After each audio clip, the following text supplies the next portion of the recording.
Bienvenidos a esta enseñanza. Saludo a todos aquellos que están conectados a Facebook, a aquellos que se conectan a YouTube en este día jueves 8 de julio, en la lección número 21, en el video de YouTube número 30 que comenzamos en esta jornada.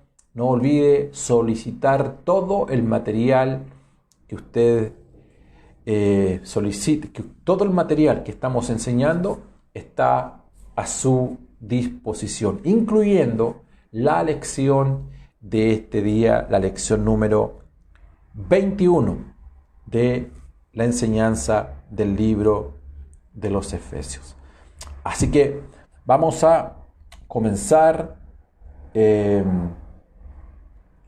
haciendo mención a lo último que estuvimos hablando. La lección anterior estuvimos hablando de lo que significaba el crecimiento en Cristo, guardar la unidad, y allí nos detuvimos a aproximadamente tres clases. Estábamos viendo los aspectos de andar en Cristo. El número 1 era guardar la unidad. El número 2, que fue lo que vimos, era crecer en Cristo. Hablamos de la unidad en Cristo y crecer en Cristo. Y el tercer aspecto, lo que es aprender a Cristo conforme a la realidad que está en Jesús, es lo que vamos a ver en esta jornada. A aprender a Cristo conforme a la verdad que está en Jesús. Va de la mano el crecimiento con la vida. Va de la mano el crecimiento con guardar la unidad. Cuando hablamos de unidad, no estamos hablando de estar reunidos, estar juntos. Cuando hablamos de la unidad, no estamos hablando cuántas personas pueden reunirse en un lugar. Estamos hablando de un propósito mayor. Estamos hablando de una unidad orgánica. Y hemos hablado mucho de la analogía de lo que es el cuerpo humano, de modo de expresar lo que significa la unidad orgánica. Cuando hablamos de unidad orgánica, permítame por favor, no estoy mencionando ni haciendo mención que la organización sea mala, que la organización hay que desecharla. No, todos pertenecemos a una organización, y muchos de los que saludan dicen, escriben: saludo a la familia con propósito de Valdivia, a la familia con propósito de Chiloé, y así sucesivamente, porque familia con propósito no es una iglesia, no es la iglesia. Familia con propósito es una organización. Se entiende el concepto cuando la gente dice: voy a la iglesia el día domingo, voy a la iglesia el día martes. ¿Cómo se llama tu iglesia? Solo que en el aspecto espiritual, al tener luz o mayor luz, mayor revelación de lo que es la iglesia, vamos dejando la organización en el primer de los peldaños y vamos accesando a una luz mayor que nos indica y nos dice y nos enseña que la iglesia no es la organización. Que la iglesia no es que tú vayas a la iglesia el domingo, no es que yo voy a la iglesia el día martes, sino tú eres la iglesia. Eres morada de Dios. Dios nos habita a cada uno de nosotros y todos nosotros le habitamos a Él en el templo santo. Las moradas son muchas, pero la casa espiritual, el templo de Dios, el templo santo, es uno solo. En ese contexto, cuando hablamos de crecimiento en Cristo y cuando hablamos de guardar la unidad, las dos cosas son unidas, van de la mano. Y el tercer aspecto que vamos a hablar, aprender a Cristo conforme a la verdad o a la realidad que está en Jesús. ¿Qué tal si avanzamos? Lo primero que nos dice allí en el capítulo 4 vamos a hablar del versículo 17 en adelante hasta el versículo 32 del capítulo 4 de Efesios, estoy hablando, del versículo 17 al 32, nos vamos a meter ahora en aspectos prácticos. ¿Cómo es esto? Quizás algunos no logran conectar aun cuando usamos el lenguaje orgánico, lenguaje de la unidad del Espíritu, del crecimiento de la vida de Dios. Y eso tiene razón. ¿Y cuál es la razón por qué nos cuesta tanto conectarnos con aquello? Porque aún estamos en el primer peldaño. ¿Y cuál es el primer peldaño? Que todavía analizamos la iglesia desde la perspectiva de la organización. No lo sabemos, no lo sabíamos. Y quizás hoy es más notorio en pandemia al ver muchas congregaciones, muchas organizaciones cristianas evangélicas que han tenido pérdidas y a veces sin saber hacen mención a que la iglesia está mal, la iglesia está dividida, la iglesia no tiene amor, el pastor no me visita, y todas esas cosas, digamos, desde el punto de vista de la experiencia personal de cada cual, sí tiene razón. No tiene razón en lo colectivo, porque la iglesia no pierde. La iglesia no ha perdido en cuarentena. La iglesia tiene una dinámica celestial, eterna, no terrenal. Los que pierden en lo terrenal podemos ser nosotros, nuestra organización, nuestra congregación. Se cierra el templo nuestro, pero no el templo de Dios. No puedes reunirte los días martes, no puedes reunirte los días jueves, no te puedes reunir los días domingo por el tema de pandemia, pero no hemos dejado de congregarnos. Y eso hay que diferenciar, aprender a diferenciar. No es lo mismo estar reunidos, estar juntos, que estar congregados. El congregarse tiene una definición espiritual. Nos reunimos en la asamblea, nos reunimos el día martes, nos reunimos el día jueves, nos reunimos quizás aún más gente el día domingo. Pero en la congregación o los que se congregan en el Espíritu, usted puede estar en un hospital, hoy, allí hospitalizado. Usted puede estar en una fábrica trabajando. Hemos visto cosas asombrosas que nos asombran para bien. Qué bueno que Dios nos asombra. Hay gente que perdió la capacidad de asombro. Y yo digo humildemente en esta jornada que Dios no termina nunca de asombrarme. No ha terminado, y espero no perder jamás esa capacidad de asombro de Dios a mi persona. Es como un vínculo de padre a un niño. En este año de pandemia, Dios ha sido maravilloso. Pero todos quienes nos congregamos el domingo por la mañana, mediante Zoom, hemos visto personas que están en sus trabajos, con un pequeño lapsus de tiempo quizás, de media hora de permiso, donde están congregadas mientras trabajan en un supermercado, en otros países. Tenemos personas que se congregan desde Trinidad y Tobago y le vemos cuando está trabajando cómo se congregan. Vemos algunos que van conduciendo. A ver, ¿me explico bien o no? Lo que trato de decir para no detenerme mucho en este punto es lo siguiente, que el domingo, martes o jueves, aunque estamos concentradísimos en una reunión, no necesariamente significa que podamos estar congregados. Podemos estar juntos, además de estar congregados. Pero algunos no están reunidos. Algunos no están juntos. Algunos no están de manera presencial. Pero en la sobrenaturalidad, en el mundo espiritual, en la dimensión celestial, estamos congregados y hemos aprendido, increíblemente, a discernir el cuerpo de Cristo. Qué glorioso es el Señor. Aprender a discernir el cuerpo de Cristo. ¿Cuál es la contraparte a lo que estoy conversando? ¿Contraparte a qué? A no discernir el crecimiento en Cristo. A no discernir lo que es el guardar la unidad del Espíritu.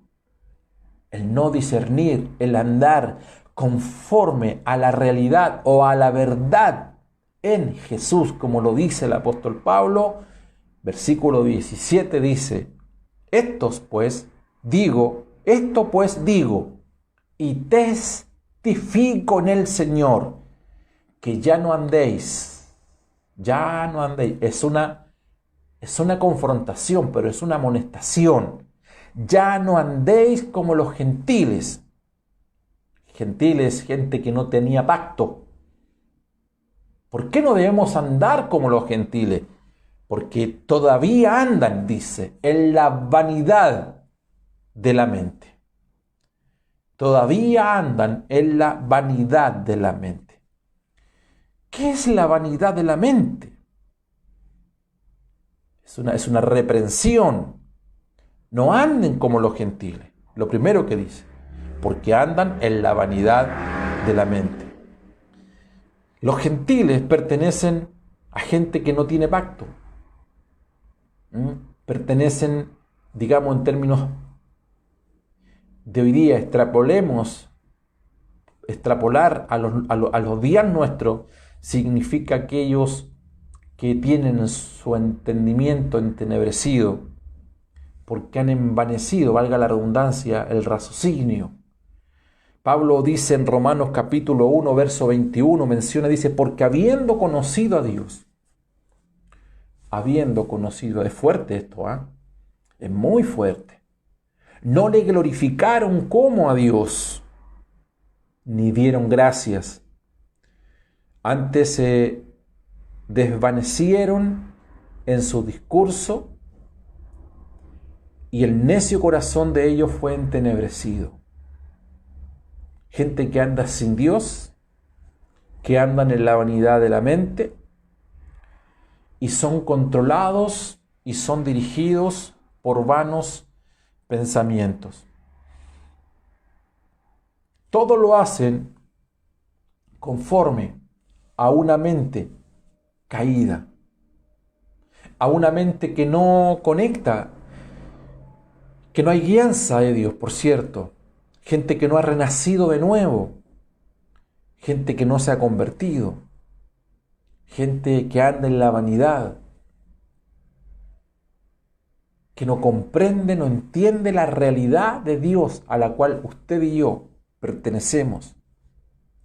Según el apóstol Pablo, según Dios en este versículo, todo lo que el mundo hace, todo lo que el mundo piensa, todo lo que el mundo dice es vanidad. Todo lo que hay en el mundo como sistema, lo que viene del mundo, lo que usted escucha a diario. Creo que en esta jornada estoy hablando a personas entendidas, ¿sí o no? A gente que ama al Señor, a gente que quiere conectar con Dios.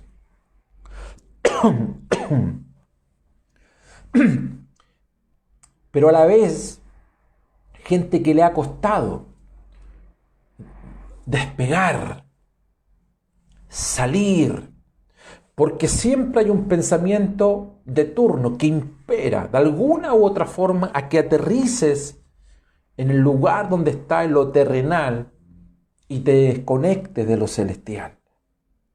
El apóstol dice, nada de esto es real. Nada de esto es real.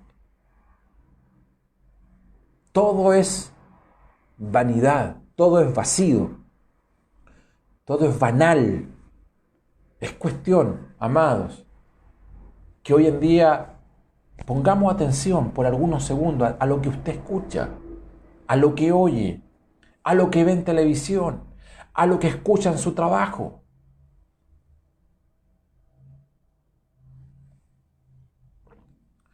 Lo que me llama la atención acá es que dice, habiendo conocido a Dios.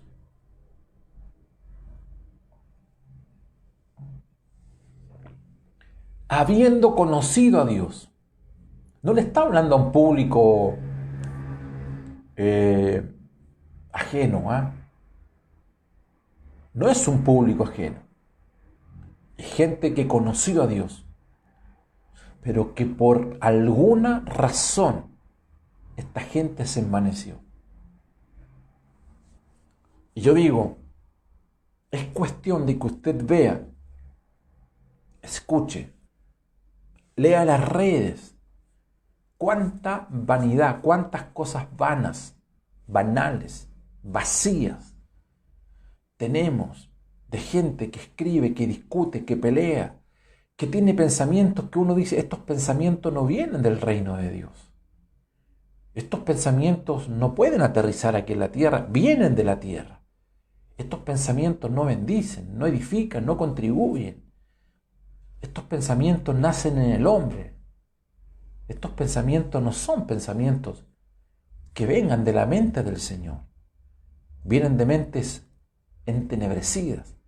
Es gente que conoció a Dios, que le glorificaron como a Dios, pero no supieron darle honra, gloria en su momento a lo que ellos estaban viviendo, sino que lo que estaban viviendo lo hicieron suyo.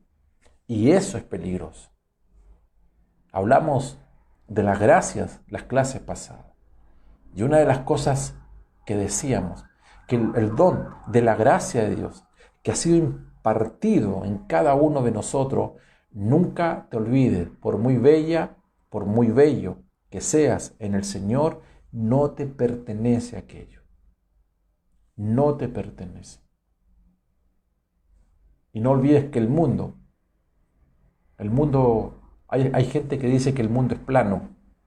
¿Has escuchado esas teorías? Yo creo que el mundo es redondo, ¿eh? Pero no importa si es plano o es redondo en el ámbito geográfico, llamémosle así. Yo tengo en mi mente acá que el mundo es redondo. ¿Y por qué digo que el mundo es redondo? Porque no olvides que tú empiezas caminando acá y por alguna razón empiezas a caminar y al ser circular puedes llegar al mismo lugar que comenzaste y te puedes encontrar con la misma gente que ayer te vieron partir. Entonces uno no sabe lo que puede acontecer mañana. Por lo tanto, no importa cuán bella seas hoy, cuán bello seas hoy, cuán lejos haya llegado aquello que Dios te ha dado, aprende a darle gracia, aprende a glorificar a Dios. Esta gente conocieron a Dios, pero no le glorificaron como a Dios, ni le dieron gracias como a Dios, sino que se envanecieron. No sé si usted conoce gente que se ha envanecido y de tener mucho llega a un punto en que no tienen nada. Lo segundo que dice acá es que su entendimiento está entenebrecido. Versículo 18. Su entendimiento, además de andar en vanidad, el entendimiento se ha entenebrecido. Son mentes caídas. Mentes caídas, llenas de vanidad. Y sus entendimientos entenebrecidos. Por lo tanto, no tienen lucidez. Por eso esa gente a lo malo le llama bueno, a lo bueno le llama malo, no saben cuál es su derecha, cuál es su izquierda, porque no tienen luz. En cambio, los hijos del Señor, dice el profeta, tinieblas cubrirán la tierra, oscuridad las naciones, mas sobre ti aparecerá Jehová, y dice que Él va a resplandecer. Bendito sea su nombre. Él va a resplandecer, mas sobre ti será vista su luz, sobre ti será vista su gloria. Mira el panorama. Es un mismo lugar. Es el mismo lugar donde hay tiniebla, donde hay oscuridad. Tú estás ahí. Estás en el lugar, en el mundo. Por eso que estamos en el mundo y no somos del mundo. Estás en el mundo. ¿Qué hay en el mundo? Dice tinieblas y oscuridad. Y estando tú allí, más sobre ti vendrá su luz. Y vas a resplandecer en gloria, porque dice, sobre ti será vista su gloria. Comprender, conectarse con esto es de una dinámica espiritual gloriosa, porque en medio del caos, de las tinieblas, de la oscuridad, Dios te va a dar luz. Créeme, por favor. Te hablo en primera persona. En tiempos difíciles, Dios te va a guiar y tendrás suficiente luz para ver cuál es el siguiente paso que debes dar. En cambio, si no vives agradecida, si no vives agradecido, sino que disfrutas solamente el momento como algo tuyo, por méritos tuyos, y en vez de darle la gloria a Dios, hablarle a Dios, glorificarle como Dios, y buscas tu propia gloria, dice que finalmente caemos. Lo conocimos ayer, y así como lo conocimos ayer a Dios, podemos entrar también en un entendimiento entenebrecido. ¿Sabes cuánta gente que conoció a Dios ayer hoy no quiere nada con Dios?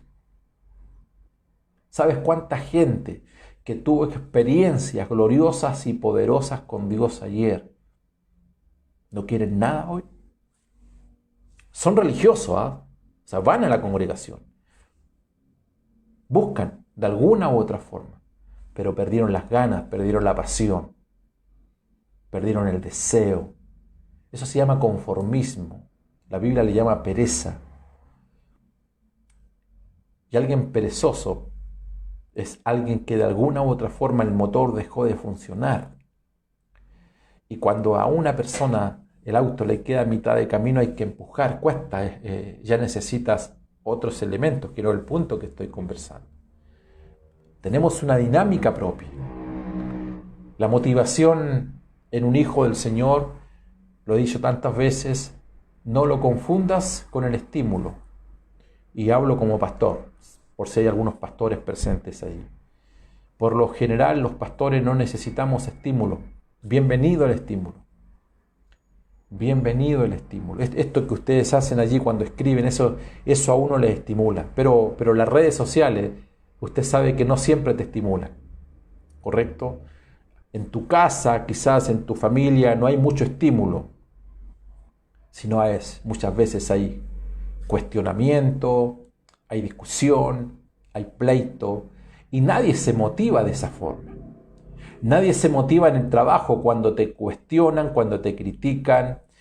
Una mamá, por lo general, no se siente muy estimulada en casa cuando está la crítica de sus hijas, de sus hijos, de su pareja, y eso lo podríamos llevar a muchas dimensiones.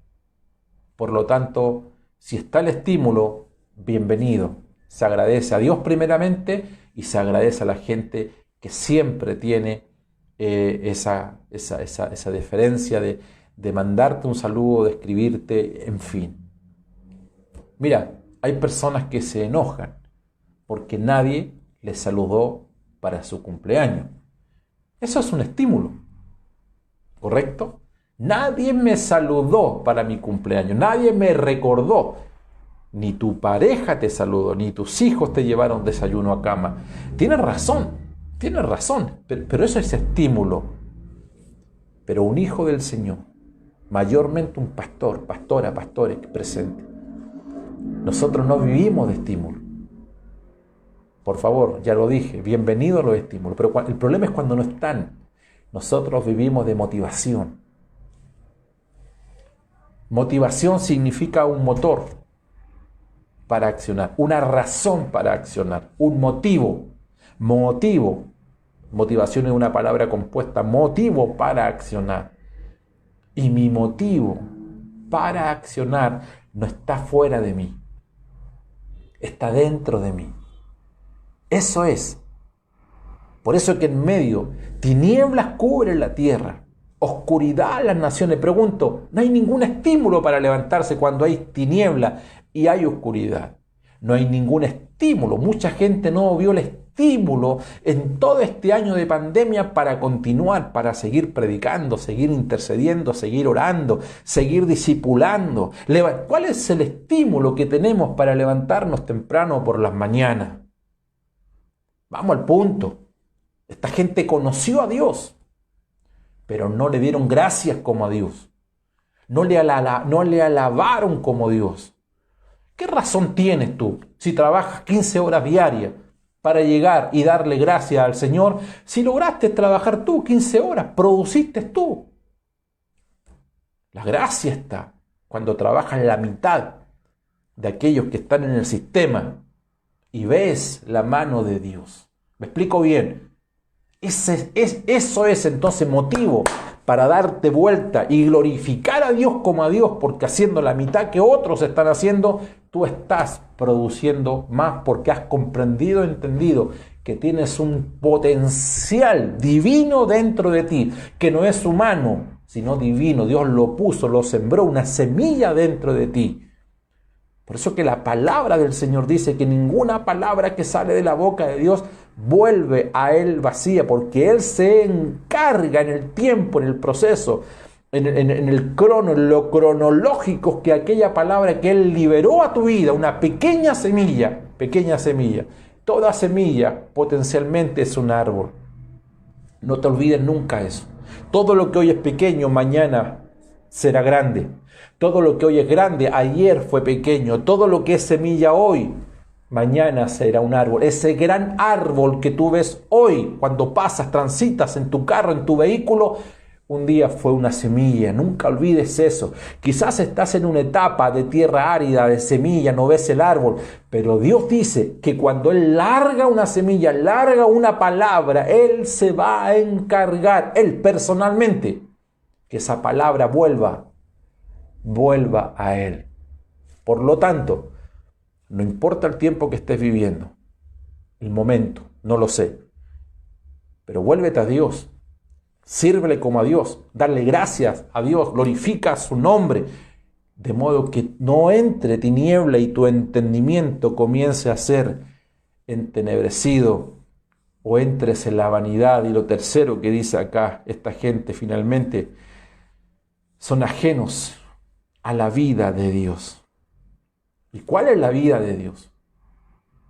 ¿Cuál es la vida de Dios? La vida de Dios es la vida eterna, es la vida superior, es la vida increada. Esa vida el hombre no la tenía cuando fue creado. El hombre solamente tenía la vida humana, la vida humana, la vida suché, que no es lo mismo que la vida eterna. Por eso Jesús dijo, y no queréis venir a mí. Hay algo cuando el ser humano se amalgama con la vida de Dios. Siempre cuando llego a estos puntos digo, ¿cómo quisiera tener más luz, más claridad, más elocuencia? Pero sé que aún con una mayor oratoria, si esto no es revelado al espíritu de la gente seguirá haciendo lo mismo que ha venido haciendo a esta hora. Y si hay resultados humanos, van a seguir los resultados humanos. Pero no estamos hablando de resultados humanos.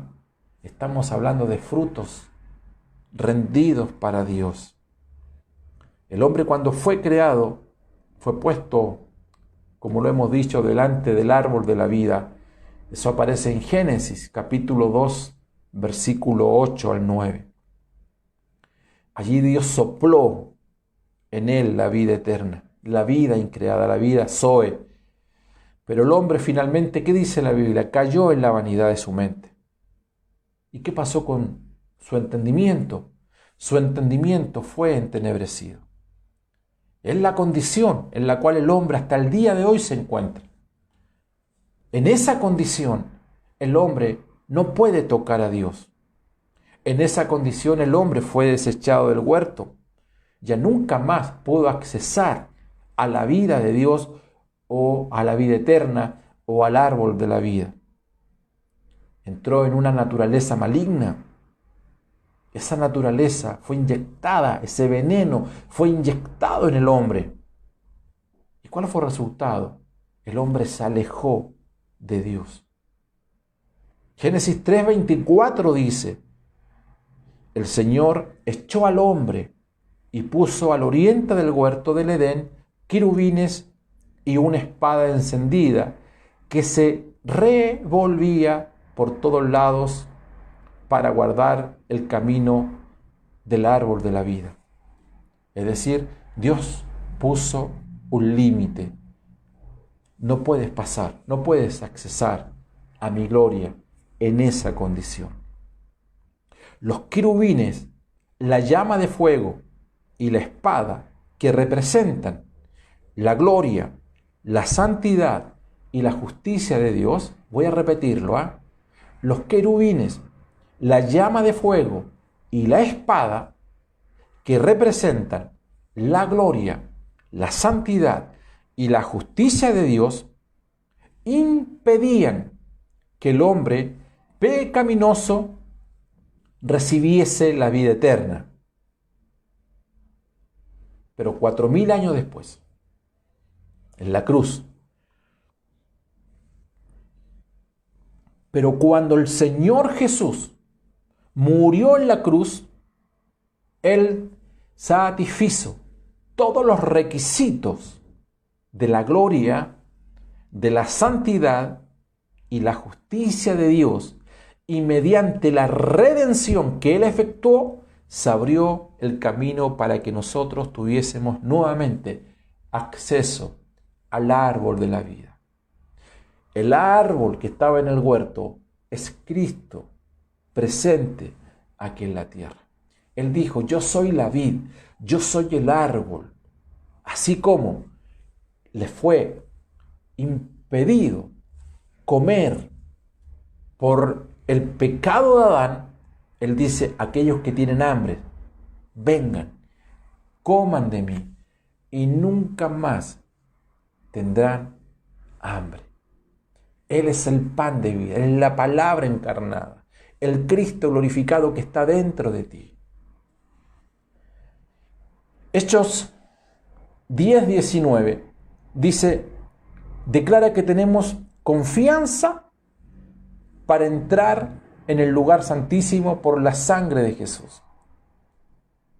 El árbol de la vida está en el lugar santísimo.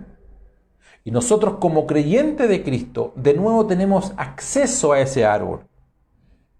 Ahora podemos deleitarnos. ¿Y por qué nos podemos deleitar?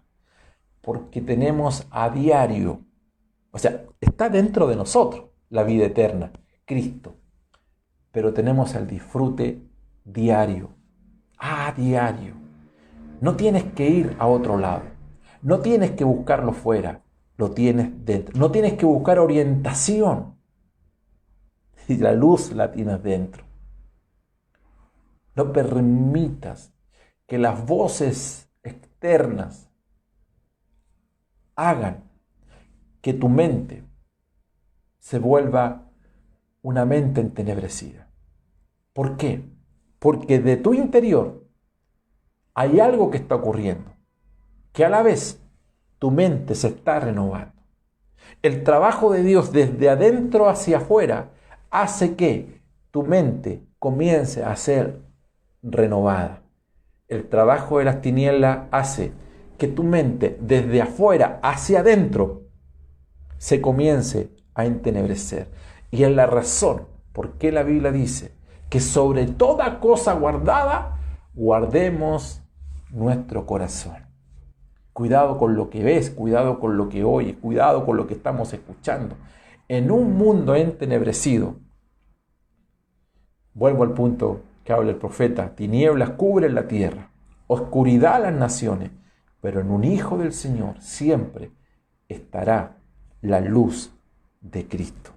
Dos razones por las cuales la gente está alejada de Dios. Número uno, es la ignorancia que hay en ellas. ¿Por qué la gente está alejada de la vida de Dios? La ignorancia que hay en ellos, dice el versículo 18. Esta ignorancia no solo denota la falta de conocimiento, sino también el no querer. Es gente que simplemente le cerraron la puerta a Dios. Yo siempre cuento la historia de mi papá. Mi papá se convirtió por ahí por el año 2010. Yo diría que el 2012. Mi papá se convirtió a los 74 años de edad. 74, 75. Y algunos de mis amigos que quizás están presentes esta noche lo conocieron. Mi papá falleció hace 7 meses. Y él se convirtió al Señor. Y mi papá ya de edad, él lloraba porque él en su momento de sensibilidad, él hacía saber que por qué cómo no conocía a Dios antes. Eso lo decía a los 74, a los 75, a los 76 años. Claro, ya era anciano, le costaba leer, comunicarse, tomar la Biblia, no veía como antes. Mi papá fue un lector, un hombre de mucha lectura, en los años cuando no había internet, para que más o menos tenga usted una idea.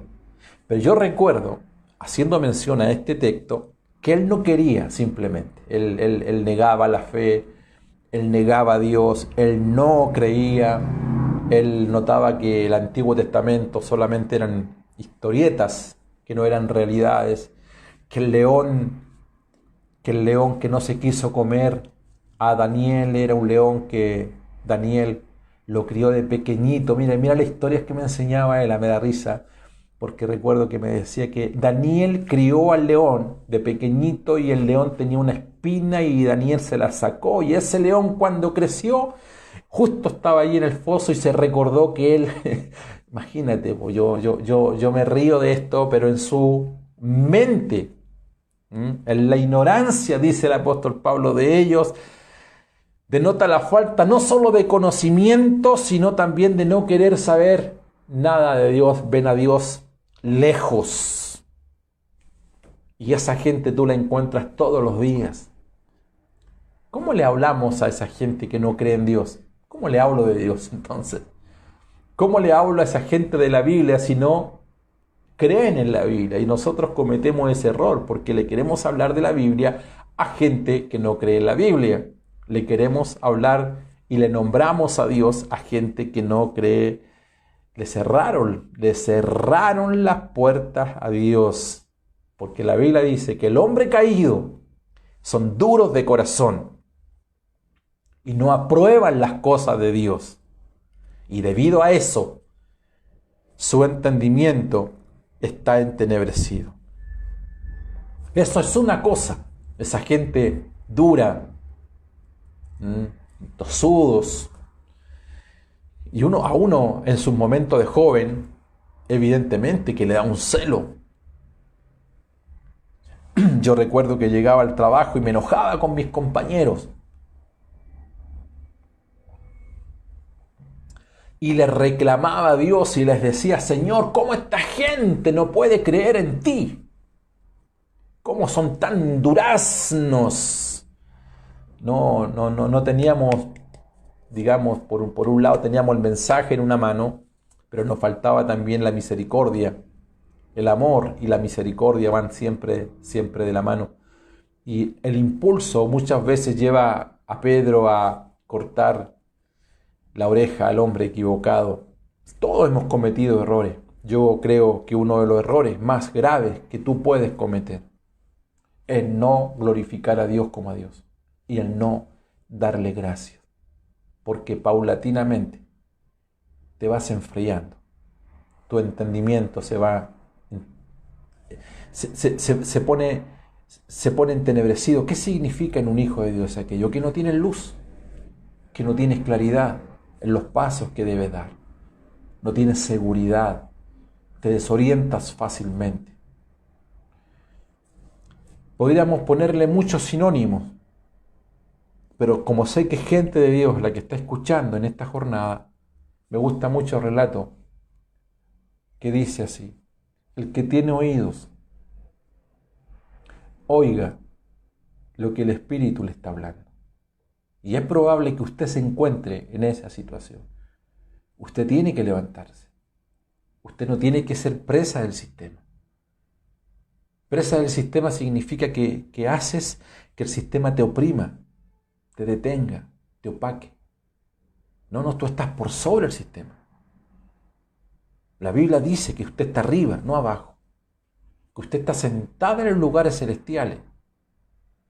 Por eso, estando sentada en los lugares celestiales, donde las mentes están entenebrecidas, donde oscuridad hay en las naciones, usted tiene luz, porque usted ve claramente desde esa casa asentada en un monte.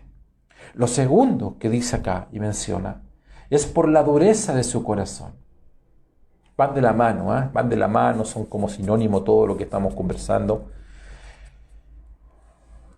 Es la dureza del corazón. Esta dureza es la fuente de donde se origina el entendimiento entenebrecido y la vanidad de la mente del hombre caído. Antes de ser salvos, nosotros también éramos duros de corazón. Usted recuerde cómo se convirtió. Parecíamos personas impenetrables. Uno dijo, no, a mí no me van a llevar a la iglesia. A mí no me van a convencer. Mi papá decía eso. Y usted decía eso. A mí nadie me gana, a mí nadie me convierte. A mí nadie me va a manipular, a mí nadie me va a lavar el cerebro. ¿Cuántos dijimos eso en algún momento y hoy nos vemos predicando, enseñando, convertidos y rendidos a Cristo? A todos nos ha pasado. Pero eso es lo que ocurre. Primero empieza la dureza del corazón.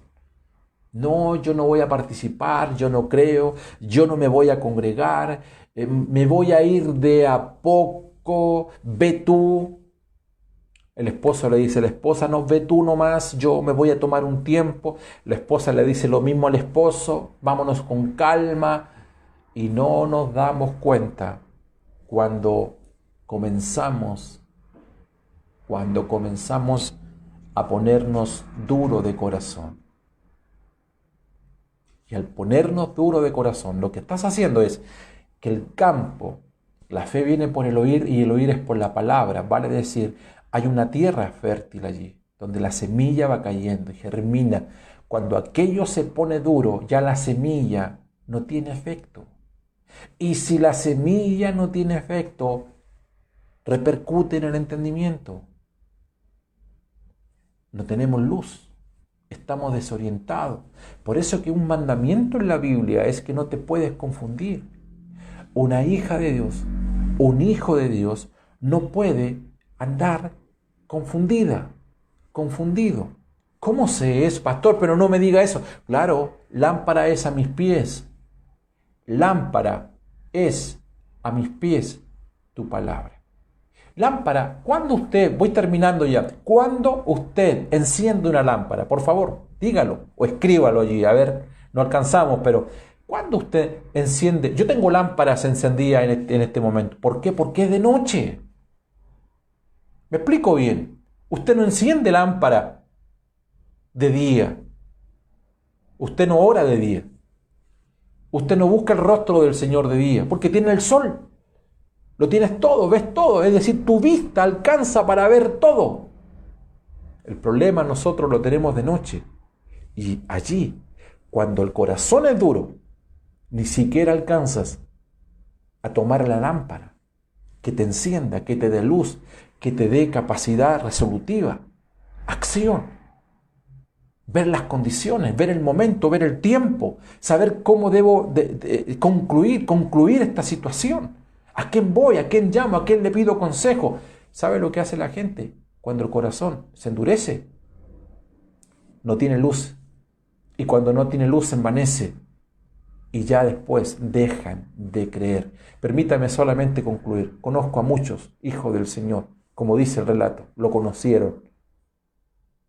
Conocí a muchos en el tiempo donde yo me convertí, gente con pasión, con ganas, con deseo, que prometían cielo, mar y tierra